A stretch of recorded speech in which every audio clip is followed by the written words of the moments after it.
tourisme, donc 4e édition 2021, avec le pays invité qui est le Mexique. Et nous accueillons aujourd'hui quelqu'un qui ne va pas nous parler du Mexique, mais qui va nous parler de lieux touristiques ou moins touristiques. Donc en la personne de François Saunier, qui est professeur d'histoire-géographie en BTS au lycée Charlemagne à Compiègne. Donc, François, tu vas pouvoir, je vais te laisser après te présenter et commencer ta présentation. Pour ce qui est des questions, eh bien, je vous propose de réagir dans le fil de la conversation et je relayerai auprès de François à l'issue de sa présentation. Bonne conférence à tous. Merci beaucoup, Philippe. Et je voulais te remercier très, très chaleureusement, ainsi que d'ailleurs Philippe Violier, de nous avoir encouragés à approfondir notre relation avec l'Estua, comme ça avait été le cas lors de notre université d'été de 2019. Et franchement, je trouve que c'est un très beau projet qui se réalise, en fait, de mettre en relation des professeurs qui enseignent le BTS Tourisme, nos collègues universitaires que nous lisons religieusement, il faut bien le dire, et naturellement les étudiants et le grand public. Et donc, c'est avec une très, très grande joie que moi-même et mes collègues de la Projette, l'association des professeurs de géographie du tourisme, s'est associée avec vous donc, au Festival du tourisme d'Angers pour ce qui va être aussi notre première université de printemps, puisque cette année, nous changeons de saison, un signe d'espoir, comme chacun sait. Alors, je voudrais remercier aussi Monsieur Laurent Carouet, qui est inspecteur général de géographie, pour la confiance aussi qu'il témoigne aux collègues, auxquels il confie justement les précieuses images du CNES pour enrichir le site GeoImages que nous allons exploiter aujourd'hui. Alors naturellement, on aurait tous aimé en fait être présents aujourd'hui à Angers en fait pour ce festival. Mais enfin, je pense que le distanciel, c'est aussi une manière aussi pour nous en fait de partager un petit peu plus largement nos interrogations sur la géographie et la géographie du tourisme, en fait, vis-à-vis d'un public plus large aussi, étudiants et grand public. Alors, comme l'a dit Philippe tout à l'heure, si vous avez des questions à poser, hein, donc je compte réserver un temps de questionnement et d'échange, donc n'hésitez pas à employer le chat et je vais essayer de m'arrêter régulièrement. Alors le sujet de cette conférence aujourd'hui porte sur un territoire qui est l'Afrique du Sud, alors que l'on qualifie d'émergent, c'est-à-dire en fait un stade intermédiaire entre un pays en développement et puis un pays développé. Et naturellement, ce qui nous intéresse là ici, ce sont les implications de cette émergence qui concerne le tourisme, puisque c'est l'objet de ce festival. Alors j'ai choisi de traiter la question de cette émergence en Afrique du Sud. Alors pour deux raisons. Bon, là, d'abord, il fallait aussi trouver un point de comparaison avec le Mexique, et je pense que la comparaison entre ces deux grands États émergents est tout à fait intéressante. Et puis, naturellement, de manière justement à pouvoir aussi, quand on modélise un territoire ou faire une étude croisée de territoire touristique, c'est pas, si vous voulez, stupide, en fait, d'essayer de comparer des évolutions qui peuvent être de temps en temps convergentes ou divergentes. Mais cette conférence, elle a aussi pour objet d'étudier un outil de compréhension des territoires, donc qui est la photographie satellite, la manière dont on peut l'utiliser, et puis naturellement d'interroger le regard qu'elle permet de jeter sur une réalité géographique. Parce que tout regard n'est pas neutre, et la photographie, hein, qu'elle ait un but scientifique ou non, est toujours liée en fait à l'interprétation qu'on en fait. Alors pour ça, je vais utiliser deux photographies satellites du site GeoImages là, que vous avez sous les yeux. Alors, la première, c'est une photographie satellite de Cape Town qui a fait l'objet l'année dernière d'une notule GeoImages en fait par mes soins. Et la seconde, en fait, celle de Johannesburg, que je suis en train de préparer cette année. Alors, je voudrais bien pardonner un petit déséquilibre de traitement qui est lié à ce fait, mais je pense que la comparaison est intéressante dans la mesure, excusez-moi, dans la mesure où on peut se faire une idée, en fait, de la diversité des modèles urbains sud-africains, et puis aussi de leur mise en tourisme qui est toujours très inégale. Alors, commençons par expliquer ce choix des deux villes. Alors, nous avons ici deux métropoles qui sont extrêmement différentes. Alors, pas seulement en liaison avec leur situation géographique, vous voyez sur la carte, opposées l'une de l'autre, une ville maritime et puis l'autre continentale. Il faut comprendre d'abord que Cape Town, c'est une vitrine touristique urbaine de l'Afrique du Sud. Alors, une vitrine touristique urbaine, pas seulement, c'est aussi un haut lieu du tourisme mondialisé, hein, comme une sorte de condensé de l'Afrique du Sud. C'est une ville véritablement polytouristique. Alors, comme on le voit sur l'image, un centre-ville ancien. Le Cap, c'est la ville-mère du pays. Et si vous regardez le fond d'écran derrière, devant lequel je suis, eh bien, nous sommes ici au fort de Cape Town, forteresse hollandaise du XVIIe siècle, dont les pierres d'ailleurs ont été importées directement des Pays-Bas. Donc ville ancienne, un tourisme balnéaire. Hein, Cape Town est une ville du tourisme balnéaire. Un tourisme d'affaires aussi. Cape Town possède un downtown qui est un des plus importants d'Afrique. Et sans oublier naturellement la présence d'un très très grand parc naturel métropolitain qui est le parc naturel de Table Mountain, qui s'étend jusqu'au cap de Bonne-Espérance, que vous apercevez effectivement à gauche sur l'image. Bon. Donc une ville véritablement polytouristique, tourisme urbain, tourisme d'affaires, tourisme de nature, une ville qui génère aussi un imaginaire puissant qui est lié à sa situation de bout du monde. Hein, c'est une ville symbole. Alors symbole à plusieurs titres. Symbole de la sortie de l'apartheid. On le voit ici, le premier discours de Nelson Mandela à sa sortie de prison. On en reparlera un petit peu tout à l'heure. Une ville qui est aussi une ville européenne. Hein, je vous ai parlé tout à l'heure du fort de Bonne-Espérance. Une ville qui a subi une américanisation aussi de son urbanisme dans les années 60-90. Une ville naturellement typiquement sud-africaine, en fait, par sa réappropriation des lieux après la sortie du régime d'apartheid. Donc là, ici, dans le fort de Bonne-Espérance, un petit mémorial en hommage aux rois sud-africains qui ont été emprisonnés dans cette forteresse. Et puis, naturellement, pour nous qui sommes géographes, et pour le grand public aussi, la mention en fait du cap de Bonne-Espérance en soi, hein, je parlais de bout du monde tout à l'heure, eh bien, ça entraîne, ça génère aussi un imaginaire extrêmement puissant, puisqu'il s'agit en fait de lieux symboles aussi de l'apprentissage de la géographie. Alors, comme on peut le voir sur la vignette, ici, Johannesburg, en revanche, possède un tout autre aspect. Alors, c'est une métropole qui est beaucoup plus récente, d'abord. Elle a été créée à la fin du XIXe siècle sur des gisements aurifères.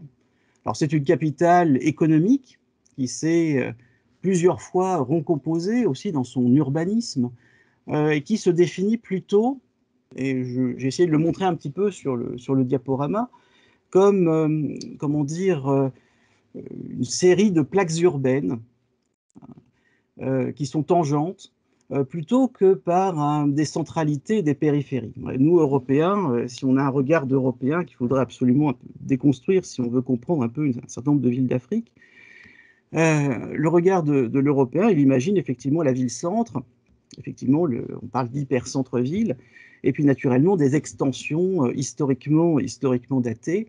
Ici, pour Johannesburg, c'est très très différent, puisque en fait, comment dire, la chronologie ne fait pas sens lorsqu'on veut comprendre en fait la manière dont fonctionne le tissu urbain.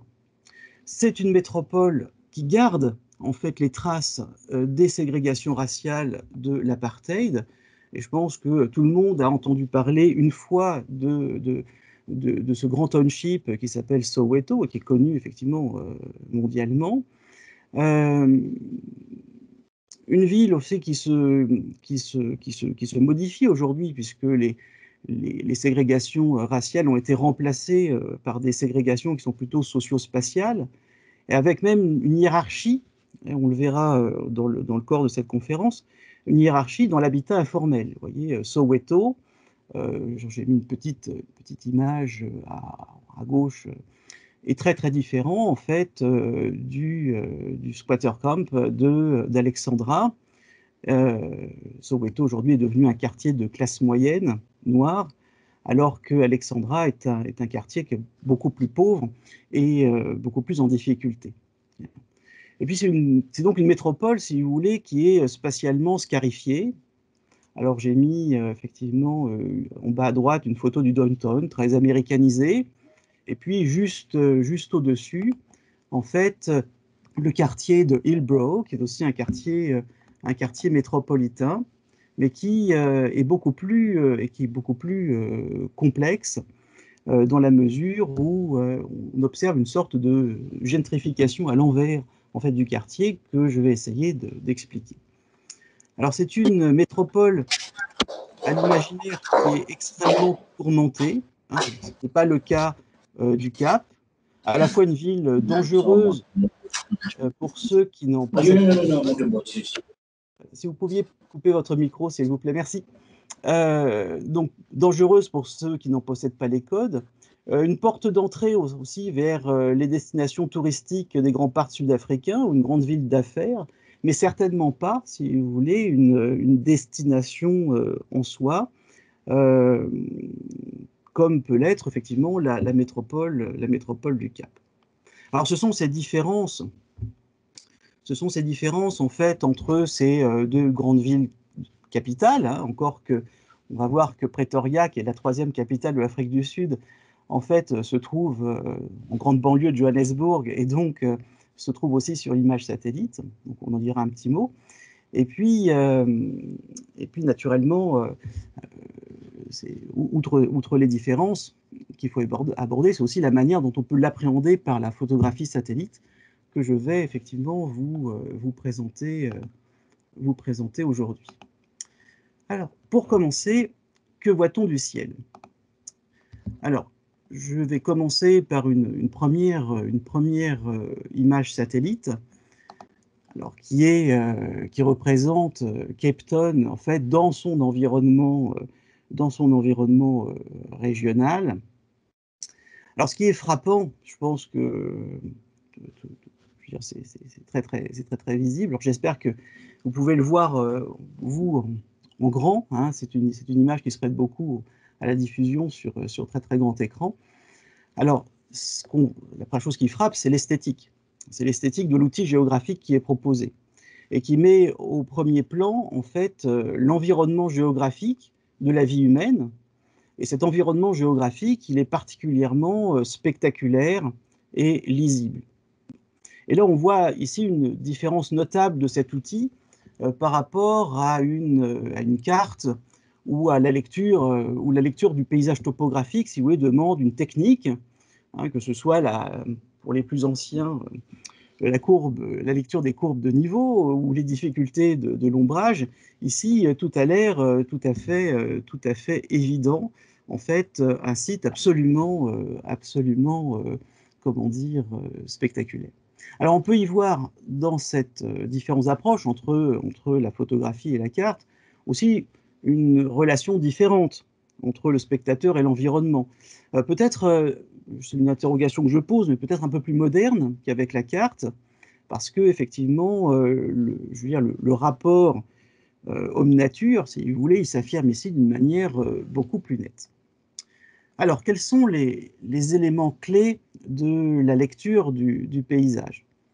Alors, l'image, elle nous montre d'abord une immense plaine centrale que j'ai détourée en rouge, donc qui est témoin pour ceux qui aiment un peu la géologie, d'un remblaiement ancien, ce qu'on appelle les Cape Flats, dont seules d'ailleurs les parties sud et nord sont urbanisées. Donc on va y trouver effectivement de la polyculture, du vignoble, des zones naturelles protégées. Et donc on retrouve effectivement uniquement les espaces urbanisés en fait au nord et au sud. Alors cette plaine, elle est encadrée au sud-est, ici, par la péninsule. Non, je suis désolé, la flèche ne fonctionne pas comme j'aurais voulu. Donc on a les péninsules du Cap, non, ne tenez pas compte de la flèche. La péninsule du Cap que l'on voit ici au sud-ouest.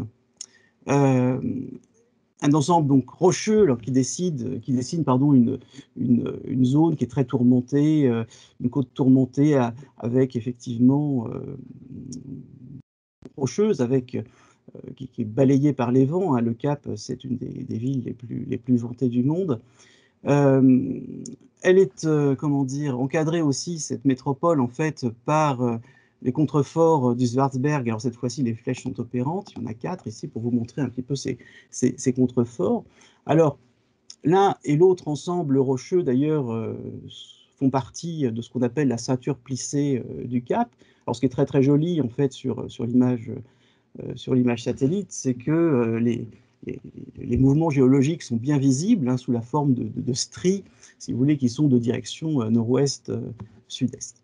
Alors au centre, entre les deux massifs qui semblent effectivement se jeter dans l'océan, eh bien on trouve, il y a encore une flèche qui ne peut pas passer, donc on trouve une grande baie, on ne tenait pas compte de ce qui s'affiche là, une grande baie qui est la False Bay en forme de fer à cheval, donc au sud, avec un trait de côte rocheux au sud et puis sableux au nord, presque totalement urbanisé d'ailleurs dans cette partie septentrionale, donc j'en reparlerai tout à l'heure. Et puis au nord, on voit se découper donc un grand littoral linéaire hein, qui est composé de vastes sables, vastes plages de sable blanc, dont l'urbanisation est discontinue. Hein, c'est une partie comment dire, c'est une partie qui va servir pour le tourisme balnéaire au Cap.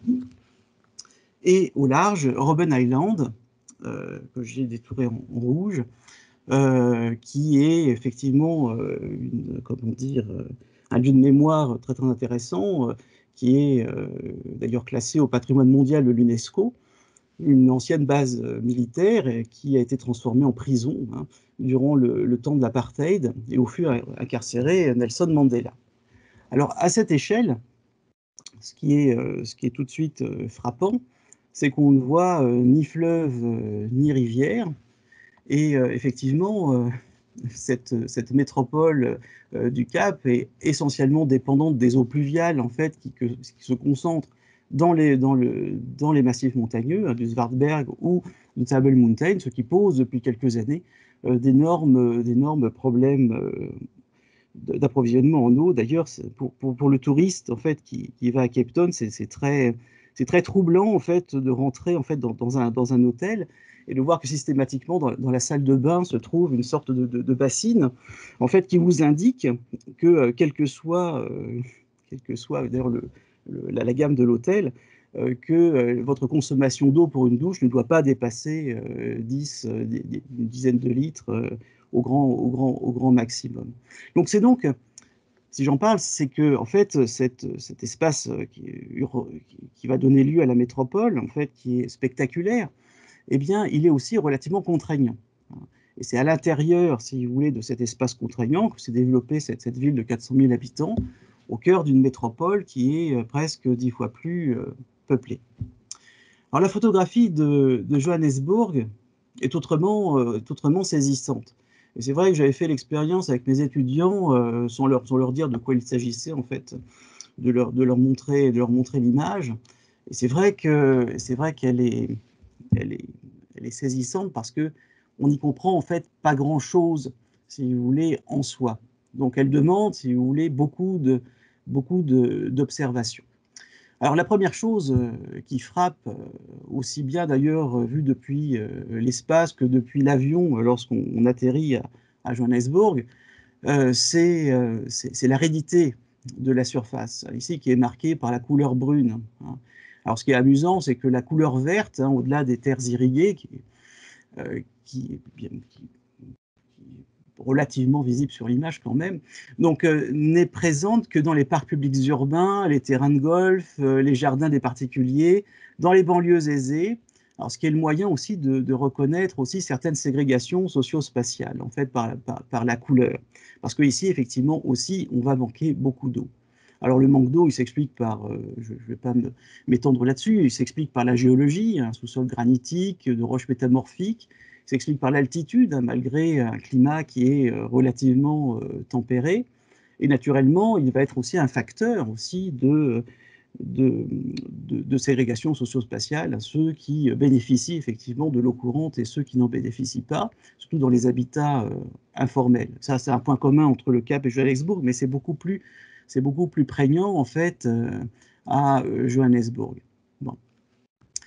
Alors on voit sur l'image, je vais commencer par la question de l'eau, donc une partie effectivement des grands travaux d'infrastructure qui ont été nécessaires pour effectivement alimenter la ville et qui se matérialisent. Alors ici vous avez, j'ai des tours en rouge, un petit barrage de retenue qui est un exemple parmi d'autres en fait de l'ensemble des travaux qui ont été réalisés depuis une trentaine d'années justement pour tenter de remédier à ce problème. Donc retenue d'eau autour en fait de cette chaîne de montagnes en fait qu'on appelle le Magaliesberg et qui est une comment dire qui a constitué un des travaux absolument pharaoniques puisqu'une partie de l'eau de Johannesburg en fait vient carrément du Lesotho à plusieurs centaines de kilomètres de la métropole. Alors que voit-on d'autre? Alors on voit juste au débouché en fait de cette chaîne de montagnes de Magaliesberg, en fait la troisième capitale de l'Afrique du Sud en fait qui est Pretoria, donc un petit peu excentré ici sur cette chaîne de montagnes. Alors, attendez, je vais rentrer quelqu'un, voilà. Donc Pretoria. Au centre, le grand plateau en fait sur lequel se situe Johannesburg, qui est le plateau du Witwatersrand, et qui est en fait la partie nord d'un grand dôme granitique. Et naturellement, si je vais mettre voilà, la légende. Et naturellement, au centre, ce qui fait effectivement, ce qui a provoqué la création en fait de la métropole de Johannesburg, c'est-à-dire en fait de grands gisements aurifères, en fait, qui forment une sorte de ligne continue, hein, ce qu'on appelle comment dire le mot m'échappe. Le Gold-Bearing Rocks, c'est-à-dire en fait cette veine de roche d'où on extrait effectivement l'or et qui aujourd'hui d'ailleurs en très très grand déclin. Bon. Alors ce qui est intéressant, c'est que si on prend les choses à un peu plus grande échelle, c'est que ces gisements aurifères, d'ailleurs dans la ville, eh bien, ils forment frontière. Ils forment frontière et que cette frontière, aujourd'hui, elle pose problème. J'ai tendance à dire, si vous voulez, que c'est à partir de cette première fracture dans l'ensemble urbain que naissent en fait toutes les autres. Bien. Et donc, ce qu'on voit sur l'image, alors c'est effectivement, je vois ici en vert, le quartier de Soweto, hein, donc le Grand Township, oui, qui est séparé en fait du Downtown par cette ligne ici de fracture. Bien. Alors on a essayé effectivement un petit peu de résorber cette fracture. Alors je ne sais pas si on voit très très bien à l'écran. Donc ici j'ai entouré en orange en fait une extension en fait du downtown, composé d'un quartier d'ailleurs de start-up, où on va trouver en fait une sorte de parc d'attractions qui a été conçu aussi pour attirer des touristes, hein, ça va de soi, mais qui a été conçu aussi pour essayer de réconcilier les deux parties de la ville, c'est-à-dire en fait un hommage en fait à la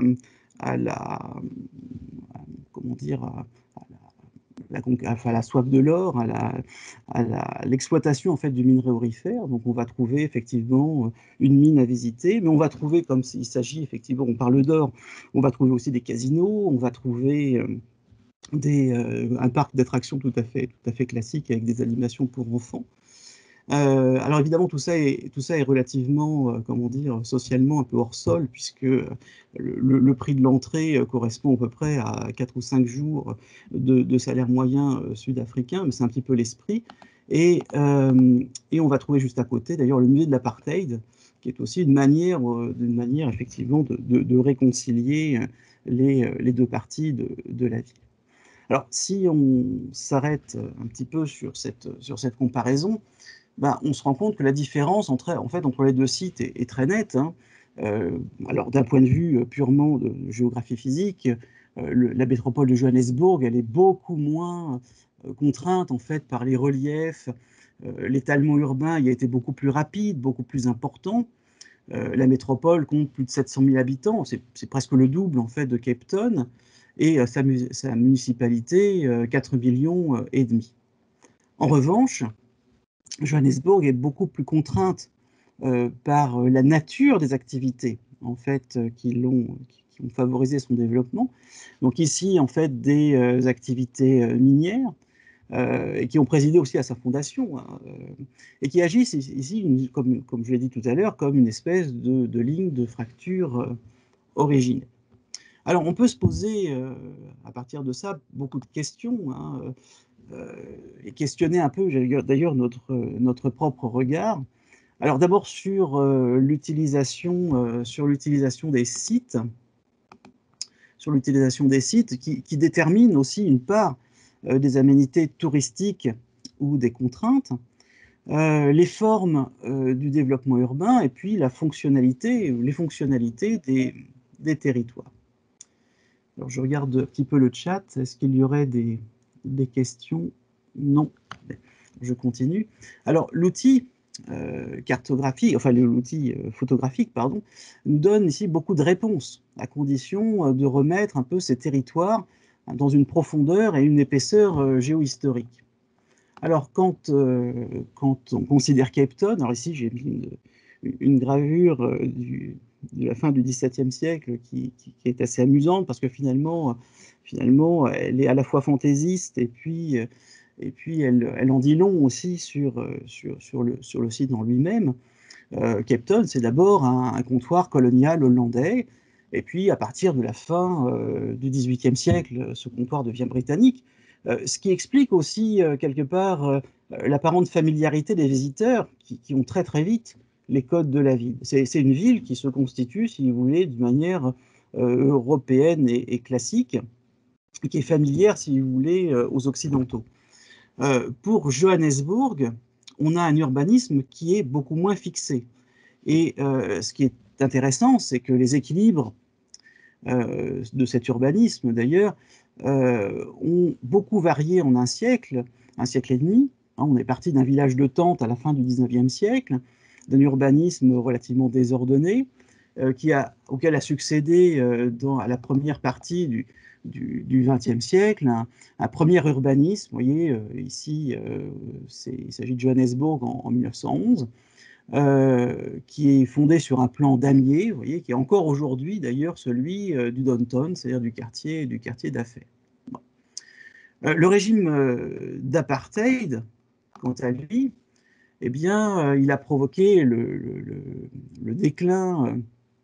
Pardon, il a créé d'abord de toutes pièces des quartiers ségrégés, hein, dont le plus connu ici est Soweto, donc c'est une petite vignette, alors qu'il recomposait justement le centre urbain sur le modèle nord-américain. On trouve, si vous voulez, une opposition extrêmement forte et extrêmement puissante. Bon.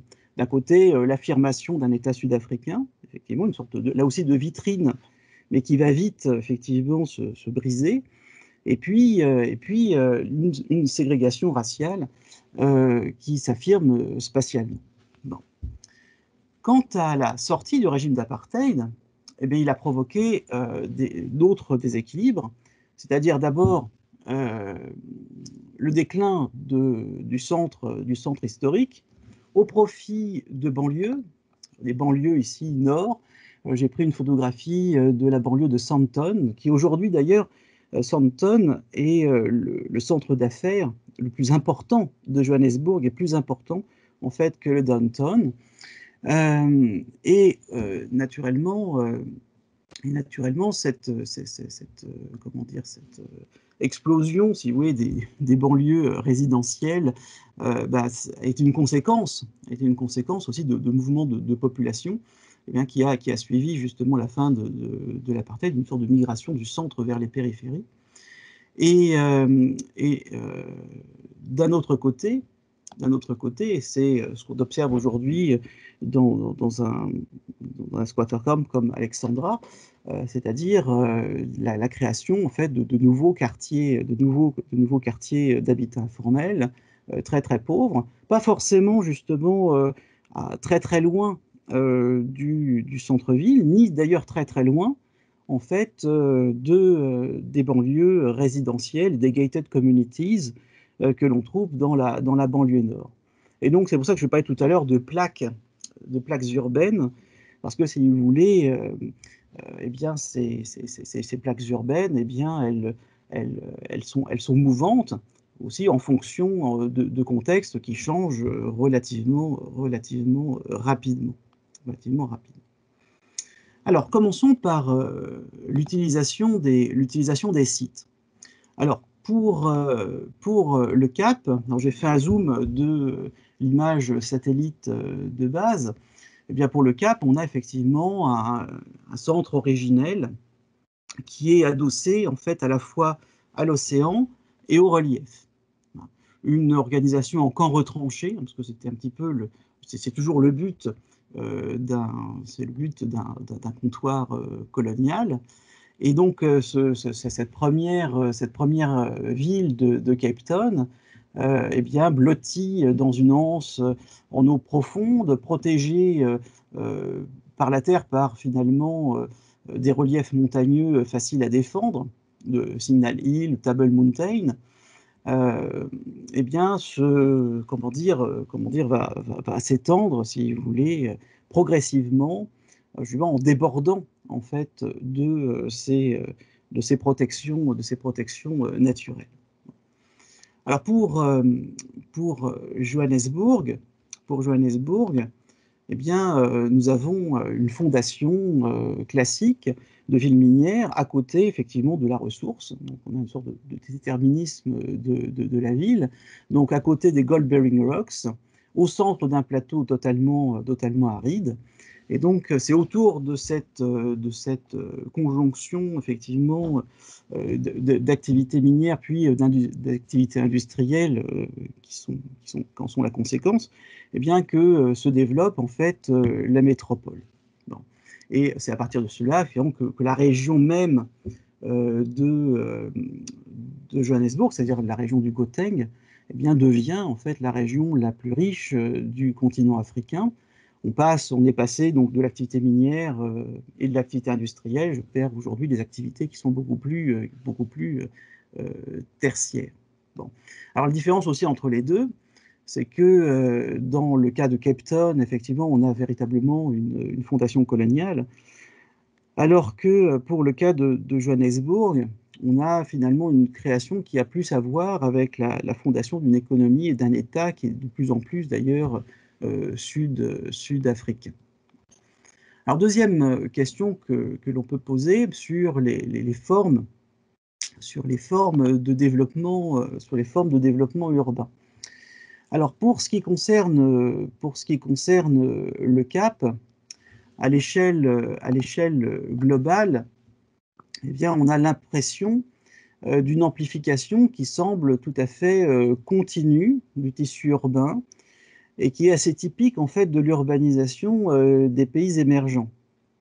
Donc, on retrouve effectivement ce que je vous ai montré tout à l'heure, c'est-à-dire en fait la fondation coloniale originelle, et la métropole a progressivement gagné vers le sud, les rebords, si vous voulez, de Table Mountain jusqu'à False Bay, et naturellement aussi vers l'est et le nord-est, en colonisant d'ailleurs de manière un peu plus perlée une partie du littoral au nord, avec des ségrégations socio-spatiales relativement classiques qui sont très visibles en fait dans les périphéries qui sont non balnéaires ou qui sont, si elles sont balnéaires, qui sont les plus loin en fait du centre. Je pense en particulier au Cape Flats, c'est-à-dire en fait à l'espace que j'ai détouré tout à l'heure en rouge, en fait au centre de l'image. Bien.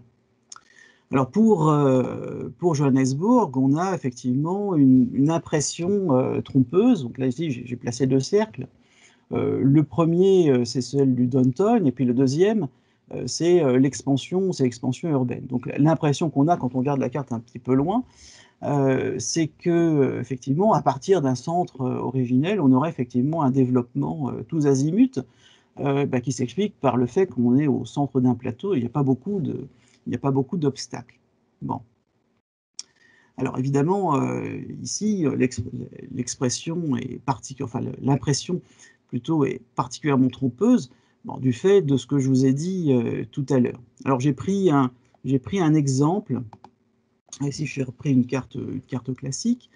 Donc, vous montrer un petit peu les choses. Donc d'abord, le quartier de Sandton et le quartier d'Alexandra. Donc en fait, on a, je ne sais pas si vous le voyez bien sur la carte, normalement oui, on a donc deux quartiers qui ont là à peu près la même chronologie.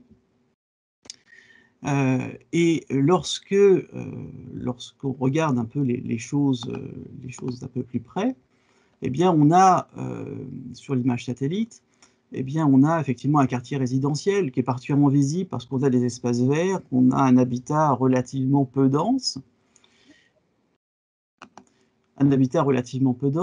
et puis de l'autre côté, eh bien on va trouver une zone commerciale qui est visible en fait par la couleur blanche en fait des bâtiments, ce sont des grands entrepôts, des hangars. On a une route qui est en fait la nationale 2. Et puis de l'autre côté, vous voyez cet habitat très dense, comment dire, très resserré, en fait, qui est le township d'Alexandra. Et vous voyez ce qui fait la différence entre la plus extrême pauvreté à Johannesburg et puis la plus grande richesse, puisque Sandton, c'est une des villes les plus, comment dire, les plus riches de la métropole de Johannesburg. Eh bien, la séparation, c'est juste une zone commerciale et effectivement une route. Donc on n'a pas, si vous voulez, comme au Cap, une sorte d'extension autour d'un centre et puis des périphéries plus pauvres. Ici, tout s'entremêle de manière relativement inextricable.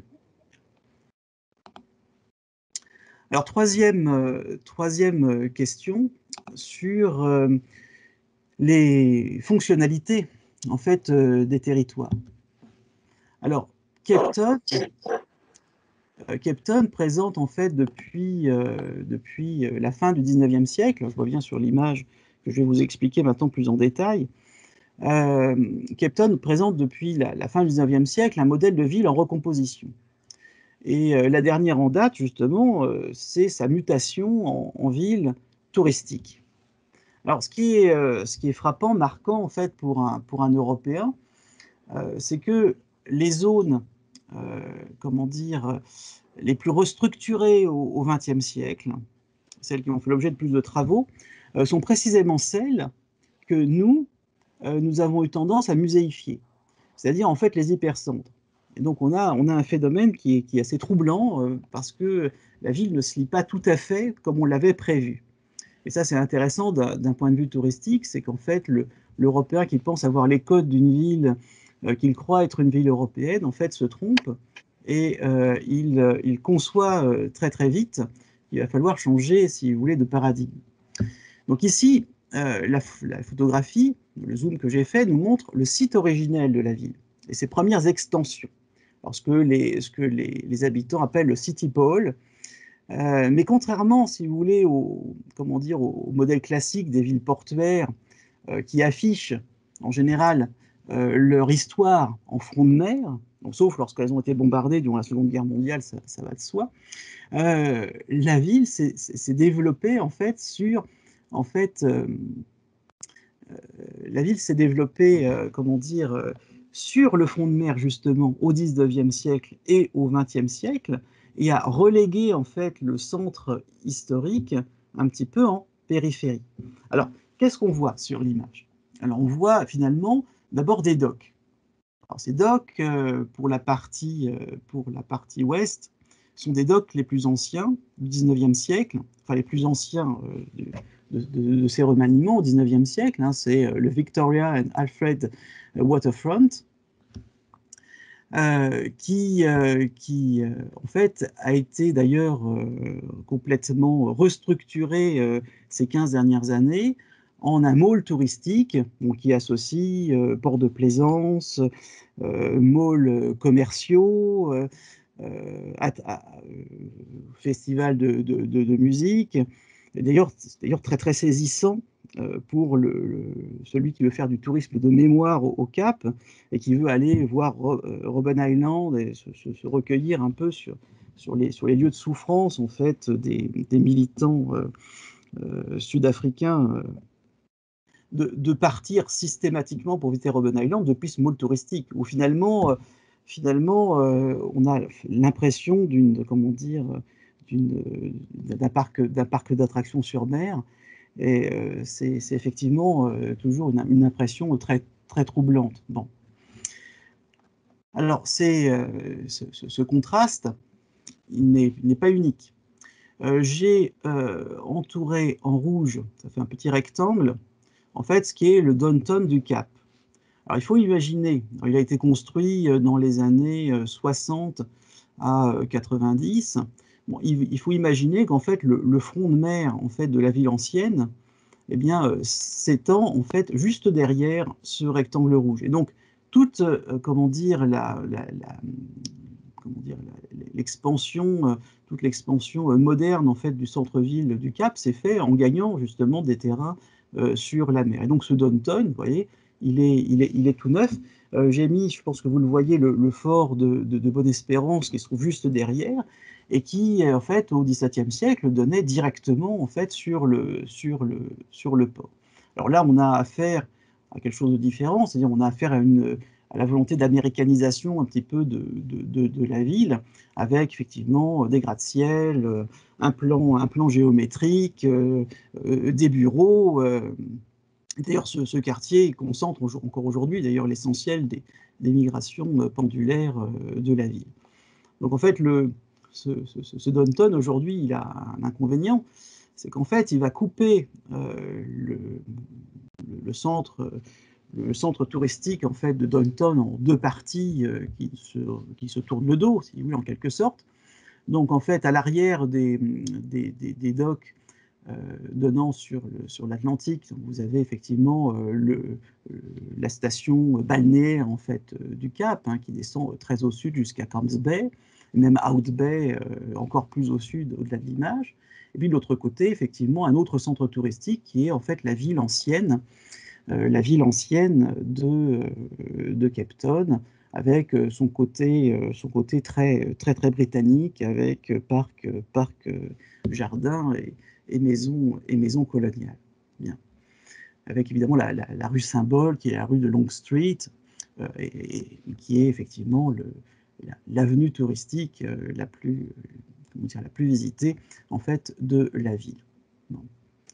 Alors si on envisage maintenant l'ensemble de la métropole, eh bien on peut remarquer une spécialisation qui est assez poussée en fait de ces territoires.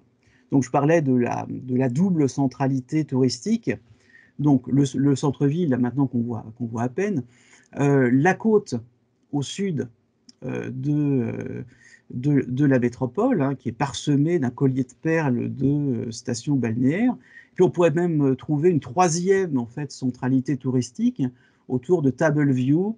Tableview au nord, c'est une très grande station balnéaire et c'est aussi une très grande zone résidentielle extrêmement chère, d'où on peut faire les jolies photos d'ailleurs qui permettent de voir à la fois la métropole et puis Table Mountain, qui se trouve juste derrière moi sur l'image, si vous voyez mon fond d'écran. Bien. Donc, 3 centralités effectivement touristiques, mais aussi, si je reviens sur l'image précédente, un ensemble portuaire extrêmement important et dynamique. Bon, ce n'est pas le plus grand port du monde, hein, on n'est pas non plus à Singapour, enfin, on est tout de même autour de 250 000 équivalent 20 pieds par an, c'est un gros port à conteneurs.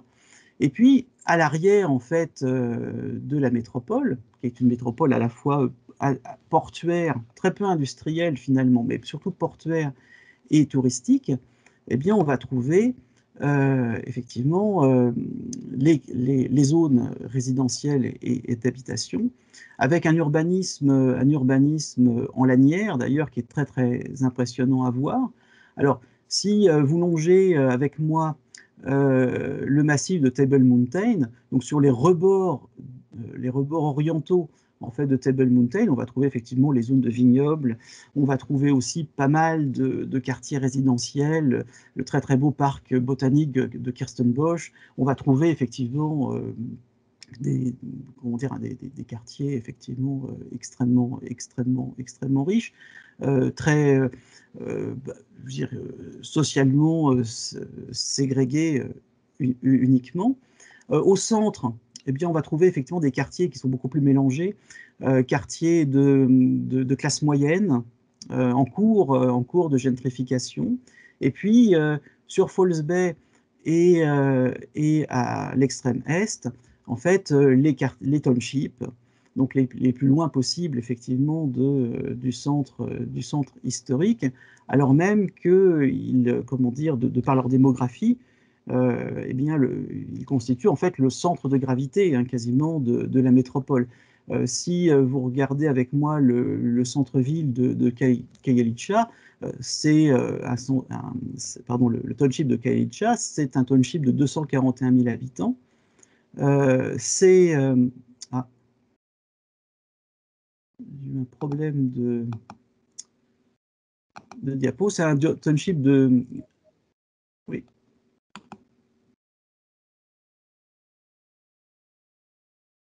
Je vais reprendre la main sur mon diapo, excusez-moi.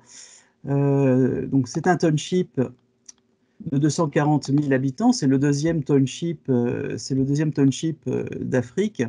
Après Soweto, donc vous comprenez que c'est extrêmement important. Alors pas de tourisme ici, hein.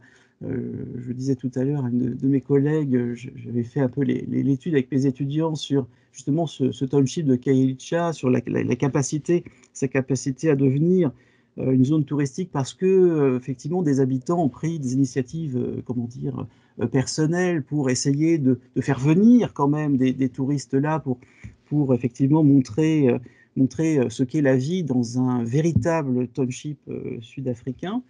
Bon, en réalité, c'est très difficile parce que vous voyez, même là, si vous me mettez sur Google Maps, effectivement, et que vous regardez Street View, même la camionnette Google n'y va pas, vous voyez, donc c'est encore extrêmement compliqué. En revanche, ce qu'on observe, c'est une tentative, effectivement, des tentatives de promoteurs immobiliers pour tenter, effectivement, de mettre en tourisme cette côte de Falls Bay, avec une côte très intéressante, parce qu'effectivement, on a une faune aquatique extrêmement riche, on a la possibilité, effectivement, ici, d'y admirer des colonies d'orques ou de grands requins blancs, c'est soit l'un, soit l'autre.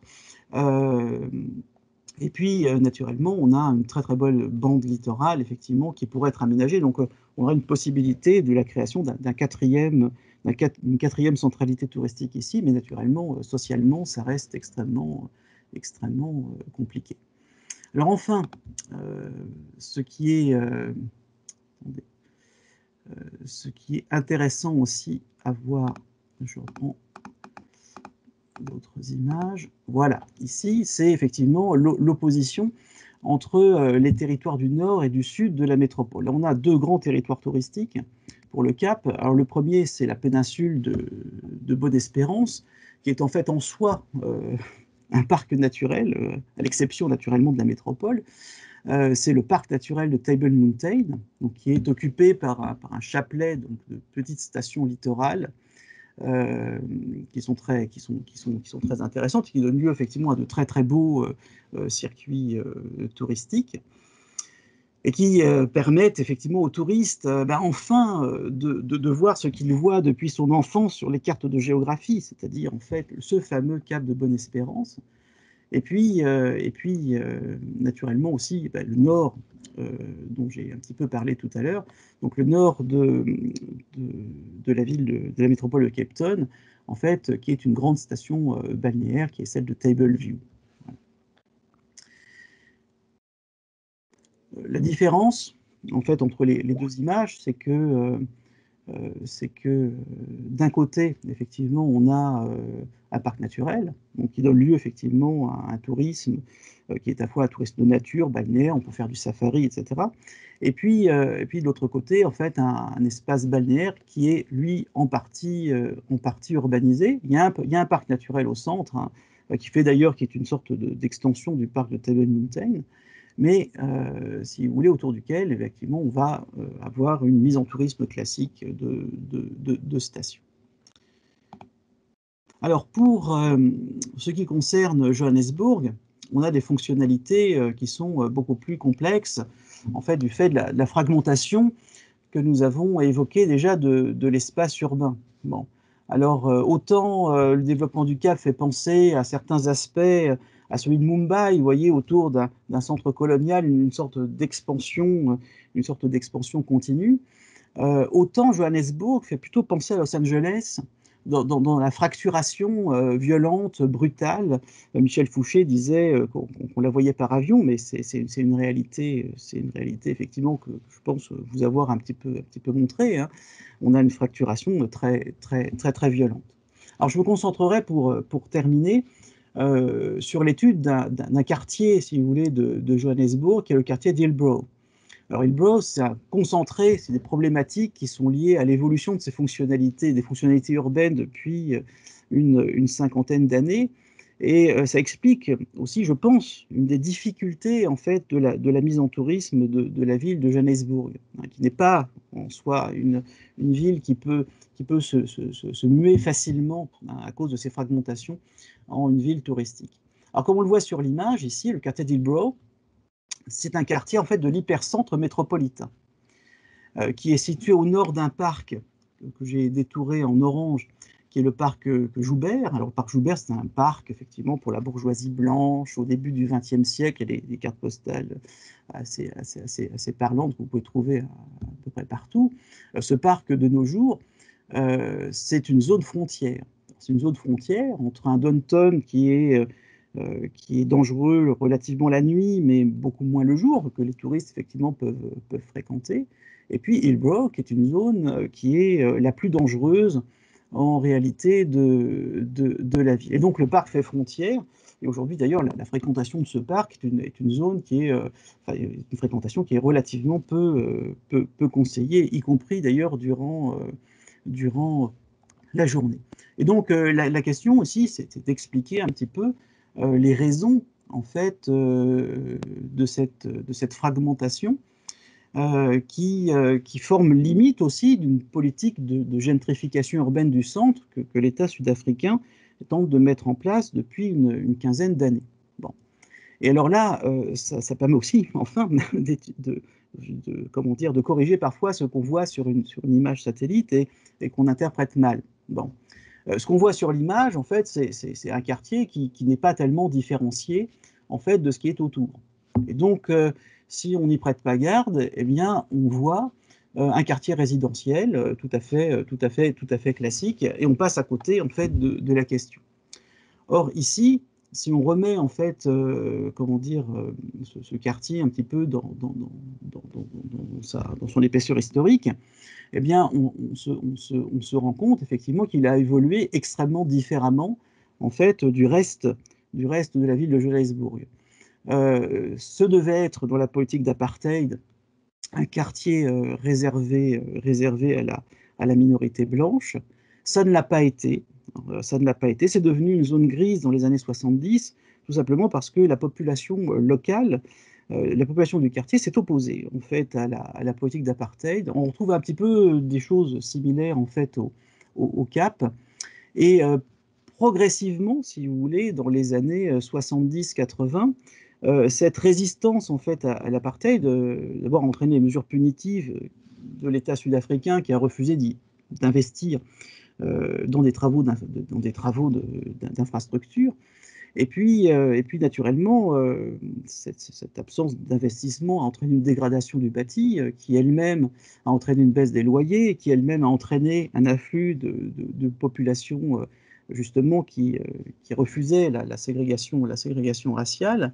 Et donc ce qui s'est passé, ça a été progressivement une ghettoisation en fait du lieu, une perte d'habitants issus en fait de la classe moyenne, souvent de la classe moyenne blanche qui s'est plutôt repliée sur la banlieue nord. Et depuis les années 2000, eh bien, ce quartier d'Hillsborough, il accueille en fait les migrants venant d'Afrique subsaharienne. Donc vous voyez, on n'a pas comme dans d'autres territoires, si vous voulez, des quartiers pauvres qui restent pauvres parce que la population qui s'est enrichie quitte les lieux, mais on a la création en soi de nouveaux quartiers pauvres, eh bien, alors que les anciens quartiers pauvres tentent à s'enrichir. On a comment dire, un processus qui est un petit peu ici différent. Alors c'est un quartier qui est soumis à la violence. Tout le monde a entendu parler de ce qu'on appelle des hijacked buildings, c'est-à-dire des immeubles qui sont réquisitionnés, si j'ose dire, par des gangs qui effectivement les occupent et touchent les loyers. Alors, naturellement, depuis une quinzaine d'années, effectivement, l'État sud-africain a tenté d'y remédier, mais ça touche davantage, effectivement, comme j'ai dit tout à l'heure, le Downtown que le quartier d'Hillsborough, qui continue effectivement à être très, très en difficulté. Alors, puisque je n'ai plus beaucoup de temps, je pense que je vais conclure ici. De toute façon, on pourrait parler de Johannesburg et ses fracturations socio-spatiales pendant des heures, précisément, parce qu'en tant que géographe, on est confronté quand même à une difficulté majeure, c'est la difficulté, voire l'impossibilité de modéliser la ville. Alors, autant pour Cape Town, c'est relativement simple, hein, je parlais d'urbanisme en lanière, vous voyez, autant pour Johannesburg, il faut sans cesse changer d'échelle, on peut aller même jusqu'à la micro-échelle, parce que quasiment d'un trottoir à l'autre, en fait, vous changez à la fois de lieu et de milieu et d'univers. Bon. Alors pour conclure cette présentation, vous voyez, je pense que l'essentiel, c'est de faire la différence, et surtout en tourisme, entre ce qui est une porte d'entrée et ce qui est une destination. Alors si beaucoup de destinations sont aussi des portes d'entrée, pour Johannesburg, ce n'est pas le cas. Johannesburg, c'est la porte principale de l'Afrique du Sud, hein, l'aéroport Tambo est le plus gros aéroport du pays. En revanche, malgré son intérêt, malgré des aménités touristiques, c'est vrai que Soweto, c'est aussi, comment dire, pour des gens de ma génération, une sorte de symbole qu'on a envie effectivement de voir. Malgré l'émergence, eh bien, Johannesburg n'est pas une destination touristique en soi, et on peut s'interroger justement aussi sur les clichés en fait, qui amènent effectivement le tourisme, et en partie le tourisme occidental, à s'intéresser à certains lieux et pas à d'autres. Hein, la montagne, la mer, le passé fondu dans le présent, un décor rassurant. Ben là, je vous ai décrit Cape Town, je ne vous ai pas du tout décrit Johannesburg. Bon.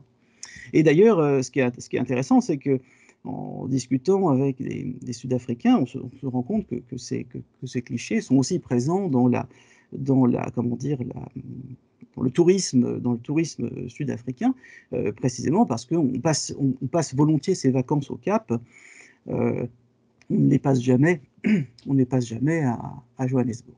Donc ça, c'est le premier point. Un deuxième point, c'était que finalement, la comparaison de ces deux espaces, elle montre aussi la hausse des inégalités sociales, mais aussi hausse des inégalités spatiales. Il va de soi que Cape Town est une ville où l'immobilier se porte très bien et globalement, si vous voulez, beaucoup mieux grâce au tourisme que la ville de Johannesburg en soi. Et donc le tourisme le tourisme valorise effectivement des territoires dont les prix sont affolants, hein. Pour Camps Bay, je crois qu'on atteint les 15 ou 16 000 $ au mètre carré pour les villas de bord de mer. Donc parfois au détriment, souvent d'ailleurs au détriment d'autres villes. Bon. Alors, et puis, troisième point, je voulais terminer par des questions de prospective. On observe dans les deux métropoles, en fait, une reconquête politique des espaces urbains. Ça a commencé par la criminalisation des appropriations immobilières, hein, ce dont je vous parlais tout à l'heure avec ces immeubles confisqués. Mais aussi, et c'est très frappant, à la fois à Soweto et dans le township de Langa au Cap, la reconstruction en dur des anciens habitats informels. Mais cette politique reste relativement fragile et relativement inégale, du fait justement des fortes inégalités spatiales. Et puis aussi, et ça c'est un phénomène qui est relativement récent en Afrique du Sud, des mouvements migratoires internes et externes, qui ne cessent pas d'ailleurs de remodeler le visage des villes. Bon, je pense que j'ai été juste un petit peu trop long. Je vous remercie de votre attention. Si vous avez des questions, je veux bien y répondre rapidement dans le chat.